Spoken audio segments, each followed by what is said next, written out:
Bonjour et bienvenue dans Prière Inspirée. Nous sommes dans notre dernière journée où nous prions pour les personnes de plus de 60 ans.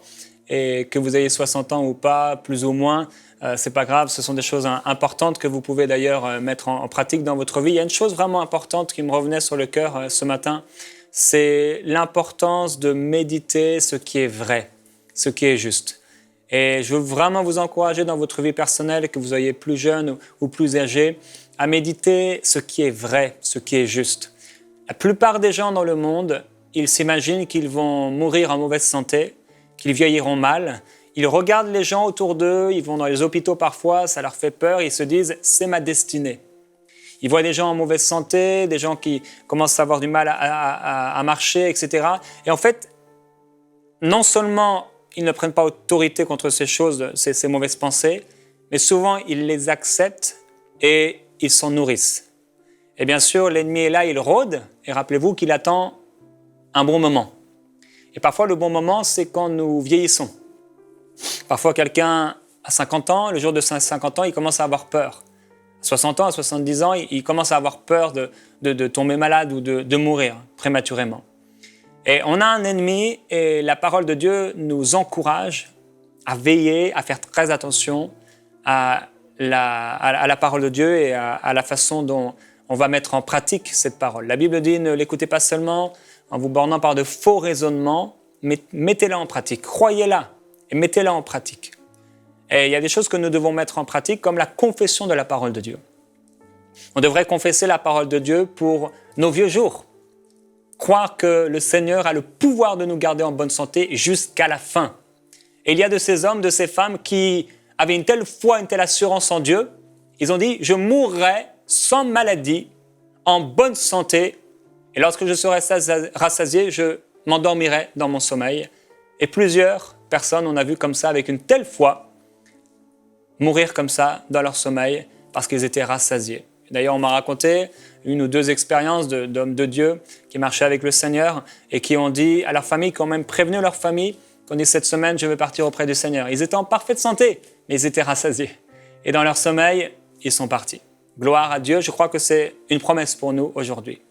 Aujourd'hui, je veux prier pour que vous qui avez plus de 60 ans, vous puissiez amener au Seigneur, amener à Christ vos amis non chrétiens.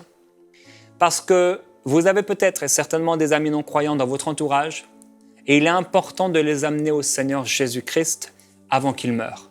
Et dans ce livre « Ma vie avec Dieu » qu'on a lu plusieurs fois cette semaine, je lisais ce passage, je vais le lire pour vous. Jean-Peter Schmidt écrit « Un jour alors que je rends visite à des chers chrétiens, je me trouve devant une porte close. Comme je ne les ai pas prévenus de mon passage, j'ai bien sûr pris un risque. Me vient alors la pensée, et si je rendais visite à cet ami, une vieille connaissance des années de guerre. Il est en maison de retraite et toujours heureux de me rencontrer pour évoquer avec moi nos souvenirs communs de cette époque-là. Plusieurs pensionnaires réunis me reçoivent très amicalement. Je suis bientôt surpris de les entendre maudire le temps, les circonstances, les conditions de la vieillesse. Toutes ces considérations sont assorties de gros jurons. Je manifeste de la compassion face à leurs souffrances tout en les rendant conscients que leurs paroles grossières sont des offenses faites à Dieu, l'Éternel, et risquent de les mener tout droit en enfer. Ils s'étonnent que personne ne les ait jamais avertis de cela auparavant. Mais ils affirment prononcer ces paroles inconsciemment, sans vouloir blesser qui que ce soit. C'est leur manière naturelle de parler et ils ne pensent pas à mal. Dans la suite de la discussion, nous abordons le sujet de l'amour du prochain. À ce moment-là, ils réagissent vivement. Si l'amour existait, nos enfants s'occuperaient mieux de nous. C'est ce dont on a parlé cette semaine. Et dans ce monde pervers, on ne peut plus aimer son prochain. La modernité a déchiré les familles, chacun ne pense qu'à son bien-être. Autrefois, la vie était plus belle, les enfants respectaient leurs parents. Dans cette maison de retraite, ça manque d'humanité. Je leur explique, aimer son prochain consiste surtout à lui dire la vérité. Oh, nous les vieux, nous sommes tous à bord du même train et en plus dans le dernier wagon, me répondit-il. Mais moi aussi, je suis dans le dernier wagon. Je suis plus âgé que plusieurs d'entre vous. Je vous rappelle qu'il a écrit ce livre à l'âge de 86 ans. Je leur propose, grâce à l'amour que Dieu a mis en moi, de prier avec eux. Nous nous unissons pour demander pardon à Dieu pour la vie passée, pour promettre de ne plus proférer de jurons et pour commencer une vie nouvelle dans le respect de Dieu. Ils me regardent tout étonnés. Je leur explique que Dieu nous témoigne son amour en nous donnant sa paix et sa joie, qu'après ce dernier wagon, il y a un endroit préparé d'avance où commence la vraie vie, la vie avec l'amour de Dieu. L'un après l'autre, ils tombent d'accord avec moi, si seulement on vous avait rencontré avant, ajoute l'un d'entre eux. Après cette prière, je ressens la merveilleuse présence du Saint-Esprit. Une question me vient, avez-vous déjà lu la Bible, la parole de Dieu ? On en a entendu parler, mais on ne sait pas où la trouver, me disent-ils. Je vais à ma voiture pour y chercher ce que tout enfant de Dieu devrait avoir à portée de main pour servir son maître. Ainsi, je peux remettre à chacun une Bible et des livres parlant de la gloire de Dieu. Lors de ma seconde visite, quelle joie d'entendre leur réaction. Depuis votre dernier passage, plus de jurons. Et dans la Bible, il y a vraiment des choses que j'ai toujours ignorées. Merci pour vos livres. Maintenant, nous avons le temps de les lire dans notre maison de retraite. J'en profite aussi pour prier avec mon compagnon de guerre, mais cela n'est pas facile car il est tourmenté par des faits, des circonstances de sa vie passée. Quant à moi, je me réjouis de ce que Dieu parle tantôt d'une manière, tantôt d'une autre, et parce qu'il m'a envoyé là où il fallait. Je suis de plus en plus conscient que nous devons utiliser les occasions que Dieu nous offre, car sur cette terre, les événements se précipitent parfois. C'est ce que je constate lors de la visite suivante. Plusieurs de ceux que j'avais rencontrés les fois précédentes ont disparu. La parole de Dieu nous dit, car il est notre Dieu, et nous sommes le peuple de son pâturage, le troupeau que sa main conduit. Oh, si vous pouviez écouter aujourd'hui sa voix, n'endurcissez pas votre cœur. Et je prie que vous ne puissiez ne pas endurcir votre cœur si vous écoutez cette émission aujourd'hui et que vous n'avez pas la certitude du salut. Vous avez peut-être plus de 60 ans et vous écoutez aujourd'hui ces paroles d'exhortation qui ont été données par cet homme et vous dites, mais voilà, moi je suis pas quelqu'un de religieux ou peut-être au contraire, j'ai été très religieux, mais je ne sais pas où je vais. Je ne sais pas si aujourd'hui, si je meurs, si je vais aller auprès de Dieu. Je me dis que peut-être j'ai essayé de faire le bien, j'ai essayé de faire de bonnes œuvres, je n'ai tué personne. Et aujourd'hui, pour vous, c'est le jour du salut. C'est le jour où le Seigneur veut vous sauver. Il veut vous amener dans sa présence, vous sauver complètement. Et si aujourd'hui vous n'avez jamais accepté Jésus-Christ comme votre sauveur, si vous ne vous êtes jamais sincèrement repenti devant Dieu pour vos péchés, si vous n'avez pas pris la décision que le Seigneur dirigerait votre vie et qu'il serait le maître de votre vie, alors aujourd'hui vous pouvez prendre cette décision et lui dire « Seigneur Jésus, pardonne-moi pour tous mes péchés. Viens me sauver maintenant s'il te plaît. Deviens mon Seigneur et mon maître. Je te donne mon futur, je te donne ma vie, je te reçois aujourd'hui comme la source de mon salut. Et grâce à toi, grâce à ta mort et à ta résurrection, je crois que j'ai la paix avec Dieu aujourd'hui. Gloire à Dieu si vous avez fait cette prière de tout votre cœur. Et dans les prochains temps, dans cette journée, vous avez l'occasion de tout offrir à Dieu pour un plein salut. Gloire à Jésus-Christ. Dans Éphésiens au chapitre 5, au verset 1, l'apôtre dit « Soyez donc les imitateurs de Dieu, vous êtes ses enfants bien-aimés, et vivez dans l'amour en suivant l'exemple de Christ, qui nous a aimés et qui s'est donné lui-même pour nous comme une offrande et un sacrifice dont l'odeur est agréable à Dieu. » Il dit au verset 3, et ça concerne aussi les personnes âgées, ou plus âgées, que l'inconduite, toute forme d'impureté ou la cupidité ne soit pas même mentionnée parmi vous comme il convient à des saints. Pas de grossièreté, pas de propos insensés, pas de bouffonnerie, cela est malséant, mais plutôt des actions de grâce, car sachez-le bien, aucun débauché, impur ou cupide, c'est-à-dire idolâtre, n'a d'héritage dans le royaume du Christ et de Dieu. Je voudrais vous dire que si vous demeurez dans le péché, si vous haïssez un frère, une sœur, vous n'avez pas connu Dieu. Mais aujourd'hui, vous pouvez le connaître, comme je l'ai dit, en vous repentant de ses péchés, en ne pratiquant plus, en ne demeurant plus sous l'esclavage du péché. Christ a vaincu le péché. Par sa mort et sa résurrection, il est venu tout accomplir la loi, et il a pris sur lui vos douleurs, vos infirmités, vos souffrances et par-dessus tout, vos péchés. La condamnation qui devait reposer sur vous a été posée sur lui, et c'est par ses meurtrissures qu'aujourd'hui, nous sommes guéris et que nous avons la paix avec Dieu.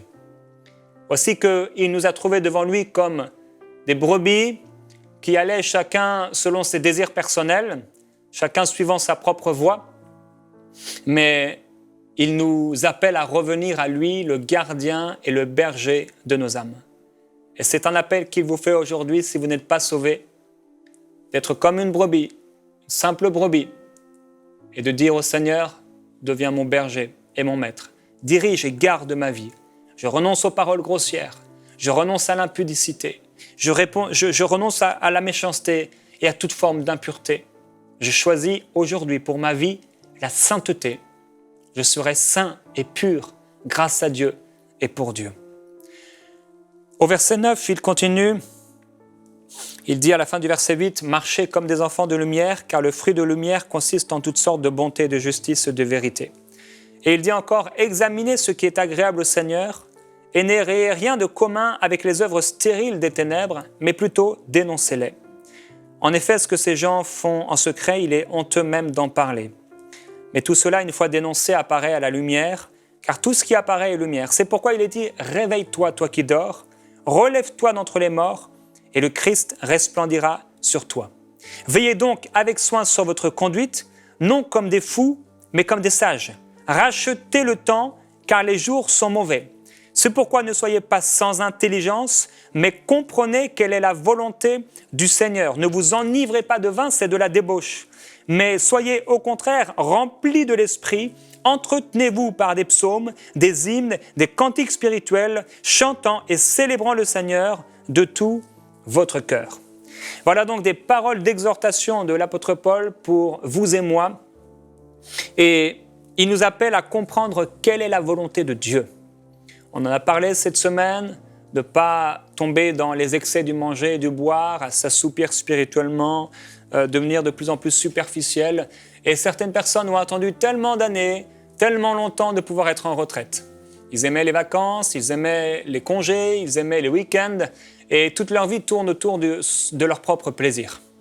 Arrivés à la retraite, ils veulent profiter, ils veulent jouir de la vie, ils vont ici et là, ils s'occupent de leur jardin, de leur maison, ils partent en vacances, etc. Et ce sont des bonnes choses que Dieu a prévues pour nous. Gloire à Dieu, il nous veut dans une vie de liberté, une vie de paix, une vie de joie, mais non sans son royaume. Il veut être le premier et il veut tout diriger. Si un matin, nous nous levons alors que nous sommes âgés et on n'est plus dans le monde du travail et on a décidé de planter des choux. On a décidé de planter quelque chose dans notre jardin. On a décidé de peindre quelque chose dans notre maison. Il faut d'abord aller au pied du Seigneur et lui remettre sa journée et lui dire « Seigneur, qu'est-ce que tu veux de moi aujourd'hui? J'ai prévu cela, mais si ta volonté est autre, je suis prêt à l'accomplir. » Et c'est de tels cœurs qui, jour après jour, semaine après semaine, offrent leur corps comme un sacrifice à Dieu. Ce sont de telles personnes à qui Dieu va parler. Ce sont de telles personnes que Dieu va utiliser. Et l'une des prières que nous devons faire, c'est « Seigneur, aide-moi à gagner des âmes. » Alors que vous renoncez à ces choses mauvaises, que vous renoncez au monde, il dit « Discernez ce qui est agréable au Seigneur. » Et ne participez pas aux œuvres ténébreuses. Alors nous laissons derrière nous, nous regardons comme de la boue toutes ces choses passées. Mon propre plaisir, mon égoïsme personnel. Et nous voulons plutôt plaire à Dieu et lui être agréable. Je me souviens un matin, dimanche matin, nous sommes allés avec mon épouse dans notre assemblée. Et là, on a vu des ambulances, des voitures de police, et il y avait un corps sous un drap, c'était en plein hiver. Et c'est un homme de 70 ans qui s'était suicidé dans une rivière. Et au même endroit, le 31 décembre passé, un homme de 80 ans s'était suicidé. Même les gens les plus âgés sont dans de grandes difficultés. Ici, on a lu dans ce livre cet homme qui avait fait la guerre et qui était dans de grandes difficultés intérieures, des angoisses à cause de choses passées. Et peut-être aujourd'hui, mon ami, vous avez sur le cœur beaucoup de choses. Ça reste en vous et c'est en train de pourrir votre vie. Peut-être de l'amertume, peut-être beaucoup de blessures, peut-être aussi beaucoup de regrets. Si vous avez du regret dans votre vie parce que vous avez abusé quelqu'un, parce que vous avez manipulé, parce que vous avez fait le mal, parce que vous avez délaissé des enfants ou une femme, parce que vous avez fait le mal, cette chose-là, Dieu est prêt, disponible maintenant à la prendre sur lui. Il dit, déchargez-vous sur lui de tous vos soucis, car Dieu lui-même prendra soin de vous. Et là où vous êtes, si aujourd'hui, vous avez dans votre cœur de grands regrets, de profondes tristesses, s'il y a des choses que vous avez fait encourir, que vous avez fait vivre à votre famille, des choses malheureuses, c'est aujourd'hui pour vous le jour du salut, le jour de votre délivrance. Le Seigneur veut vous libérer de ce poids et je déclare au nom de Jésus-Christ que si vous êtes prêts à lui remettre ce poids maintenant, si vous êtes prêts à lui remettre ce fardeau maintenant, le Seigneur va le prendre sur lui et va vous libérer instantanément de ce poids, de cette culpabilité. Si aujourd'hui vous êtes une personne âgée, vous vous sentez coupable à cause de ce que vous avez fait ou à cause de ce que vous n'avez pas fait et que vous auriez dû faire, aujourd'hui le Seigneur vient vous dire qu'il est prêt. Il est prêt à prendre sur lui. En fait, il l'a déjà fait. La Bible dit qu'il a porté, il s'est chargé de nos douleurs, mais aussi de nos péchés. Il a été condamné à notre place et le châtiment qui nous donne la paix est tombé sur lui. Aujourd'hui, il y a une paix divine, quel que soit ce qu'on vous a dit de Dieu. Vous êtes peut-être allé dans des églises catholiques, vous avez vu l'hypocrisie, ou dans des églises protestantes, et vous avez vu toutes sortes de choses, et ça ne vous a pas parlé, vous avez vécu votre vie sans le Seigneur, mais aujourd'hui, vous vous sentez coupable par rapport à vos péchés. Et aujourd'hui, il dit que le châtiment qui vous donne la paix est tombé sur Jésus-Christ. Jésus-Christ est mort, il est crucifié. Il a été crucifié pour vos péchés. Son sang a coulé pour vous pardonner, pour vous libérer, pour que vous ne mouriez pas sans Dieu. Parce que si vous mourrez sans Dieu, c'est l'enfer éternel. Si vous mourrez sans être en paix avec le Seigneur, vous allez être perdu pour l'éternité. Vous passerez votre éternité sans Dieu, loin de lui. Alors qu'il a tout payé. C'est gratuit. Le salut est gratuit. Ça coûte maintenant toute votre vie. Ça coûte de vous humilier et de dire à ce Dieu puissant, Dieu, je viens. L'âge est avancé. J'ai vieilli. Et je viens avec cette culpabilité, avec ce fardeau et ce joug, le déposer au pied de la croix. Sauve-moi, s'il te plaît. Sauve-moi et prépare-moi une place. Sauve-moi et libère-moi. Pardonne mes péchés, s'il te plaît. Pardonne-moi. Enlève cette culpabilité. Enlève cette condamnation. Et donne-moi la paix qui vient de toi. Donne-moi l'assurance de la vie éternelle, s'il te plaît. Je viens à toi comme un pauvre pécheur. Pardonne mes péchés maintenant et fais de moi ton enfant. Je reçois ta paix maintenant parce que tu as payé pour mes péchés. Tu as payé pour ma condamnation. Tu as été condamné à ma place. Aujourd'hui, je te reçois dans ma vie. Gloire à Jésus-Christ. La Bible dit que le ciel est en fête pour un seul pécheur qui se repent. Et vous n'êtes pas tombé sur cette émission par hasard. On ne vous en a pas parlé par hasard. Et Dieu voulait vous sauver aujourd'hui.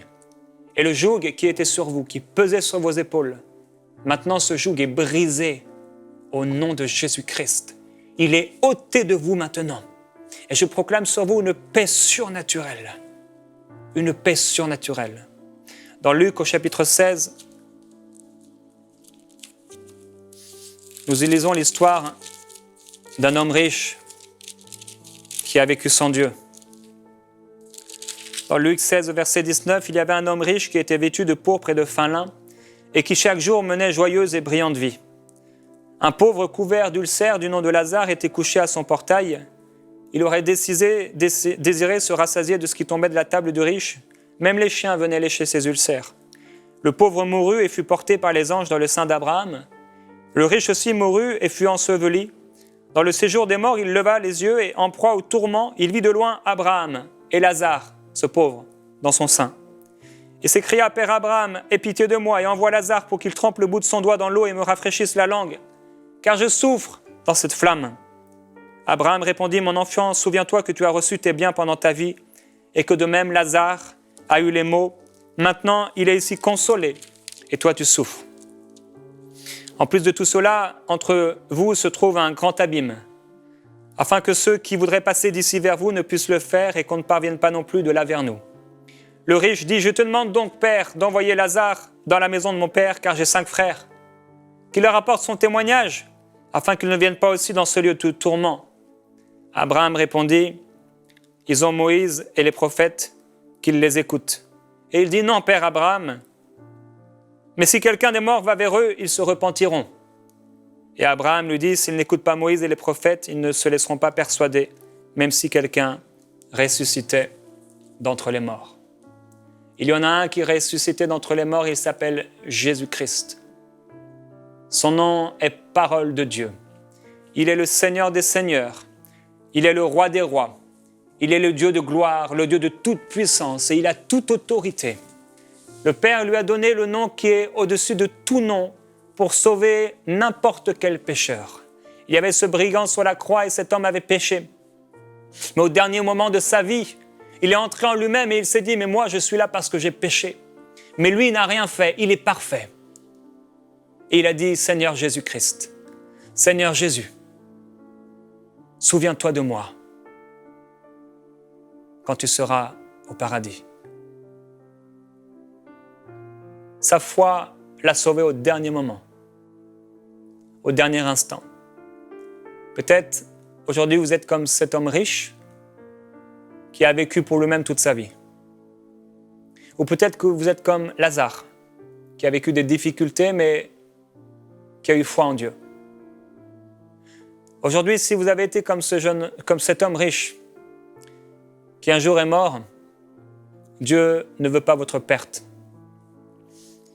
Il ne veut pas que vous alliez dans le tourment éternel, parce que l'enfer existe, c'est une réalité. Tous, et vous aussi, au dernier moment, au dernier souffle, quand vous allez mourir, car vous allez mourir, vous allez vous retrouver instantanément devant le trône de Dieu, soit pour l'enfer, soit pour le ciel. Si vous n'avez pas eu dans cette vie présente Dieu comme sauveur et maître, il ne sera pas non plus votre sauveur et votre maître, car après la mort vient le jugement. Ce sera terminé. Mais aujourd'hui, pour être déculpabilisé, aujourd'hui pour être justifié, pour être pardonné de tous vos péchés, il a envoyé Jésus-Christ mourir pour vous. Et aujourd'hui, le ciel, c'est gratuit, comme je l'ai dit. Ça demande toute votre vie. Là où vous êtes, je vous en prie, faites la paix avec Dieu. Ce n'est pas l'histoire d'une religion, pas l'histoire d'une église. Même si des gens religieux vous ont blessé, même si vous avez vu de l'hypocrisie chez eux, Jésus aussi a vu de l'hypocrisie chez les pharisiens. Il a vu aussi des mensonges chez des gens religieux. Il en a souvent parlé de cet homme religieux qui est là debout et qui est fier de lui-même dans sa prière. Et aussi de cet homme qui est là à genoux et qui n'ose pas lever les yeux vers le Seigneur parce qu'il est conscient de son péché. Il ne le cache pas. Vous avez péché et votre péché vous éloigne de la présence de Dieu. Tous ont péché et sont privés de la gloire de Dieu. À cause de vos péchés, il y a une condamnation sur vous. Comme lorsqu'on fait quelque chose de mauvais dans cette vie présente, il y a un jugement et parfois la prison. Et cette prison, Jésus-Christ a vaincu la prison. Il a vaincu la mort et le péché. Il a dominé sur toutes les puissances des ténèbres. Et Dieu a fait de lui le Seigneur des Seigneurs, en lui donnant le nom au-dessus de tout nom. Et son nom, il l'a établi comme un juge. Juge des vivants et des morts. Aujourd'hui, c'est pourquoi regardez à Jésus-Christ et demandez-lui pardon pour tous vos péchés. Dites-lui, j'ai péché contre toi. Je ne veux plus cacher mon péché. Je ne veux plus me cacher derrière une religion, derrière des œuvres, parce que ce n'est pas les œuvres qui sauvent, mais je veux me cacher en Jésus-Christ. Oui, si vous avez accompli des bonnes œuvres, ce n'est pas ces œuvres qui vont vous sauver. Seul Jésus-Christ va vous sauver. Ce n'est pas les belles œuvres que vous avez faites, parce qu'il suffit d'un seul péché pour être privé de la gloire de Dieu. Tous ont péché, et vous aussi. Et vous êtes privés de la gloire de Dieu sans le Seigneur Jésus-Christ. Ce n'est pas vos œuvres, ce n'est pas ce que vous avez fait, c'est ce que Jésus a fait pour vous. La seule action à poser aujourd'hui, c'est offrir toute votre vie, tout ce que vous êtes, tout ce que vous avez à Dieu. Offrez-vous maintenant à Dieu, au nom de Jésus-Christ. Frères et sœurs, j'ai été inspiré aujourd'hui à encourager ceux qui parmi nous n'ont pas encore reçu le Seigneur Jésus dans leur vie. Et je voudrais vous encourager à partager cette émission autour de vous, à des gens âgés de plus de 60 ans qui n'ont pas encore connu le Seigneur Jésus-Christ, afin que Dieu les sauve. Et je veux vous encourager dans votre vie personnelle à prier pour les personnes âgées. Et vous qui êtes des personnes âgées, vous avez plus de 60 ans, vous êtes plus âgés, pas forcément très âgés, mais plus âgés, je veux vous encourager à prier pour vos amis incroyants. Priez pour eux. Priez pour que Dieu se révèle à eux. Dites, Père, que ma vie soit un témoignage. Vous pouvez répéter cette prière après moi. Que ma vie soit un témoignage quotidien de ton amour, de ta bonté, de ta grâce. Je prie, Père, que toute ma vie inspire, que ma vie soit une lumière et que je puisse apporter du sel autour de moi. Je prie afin de ne pas perdre mon goût dans ce monde et d'apporter toujours une parole assaisonnée de grâce, de sel, de saveur pour ceux qui autour de moi ne te connaissent pas. Au nom de Jésus-Christ, inspire-moi également à leur parler, à prier pour eux, à faire quelque chose qui favoriserait leur salut. Je te glorifie. Gloire à Jésus-Christ. Frères et sœurs, ça a été un vrai plaisir pour moi que de prier avec vous, vous qui avez plus de 60 ans. Vraiment, c'est un honneur pour moi d'avoir pu prier avec vous pendant cette semaine et je bénis votre vie. Vraiment, de la part du royaume de Dieu, si je peux le dire ainsi, je bénis votre vie. À vous qui avez les cheveux blancs, je veux honorer le Seigneur Jésus-Christ. La parole de Dieu déclare de se lever devant les cheveux blancs. Comme un témoignage simplement, j'aimerais aujourd'hui me lever et honorer le Seigneur pour votre vie. Que la gloire du Seigneur repose sur vous et sur vos enfants. Que sa présence se manifeste toujours dans votre vie jusqu'à la fin. Et qu'au nom de Jésus-Christ, jusqu'à la fin, jusqu'à votre dernier souffle, vous puissiez vivre pour le Seigneur et accomplir votre course avec une pleine joie, en parfaite santé, au nom de Jésus-Christ. Soyez glorifiés dans le Seigneur et revêtus de force, de vigueur et de puissance dans le saint nom de Jésus-Christ. Amen. Envoyez-nous vos sujets de prière à prière@enseigne-moi.com.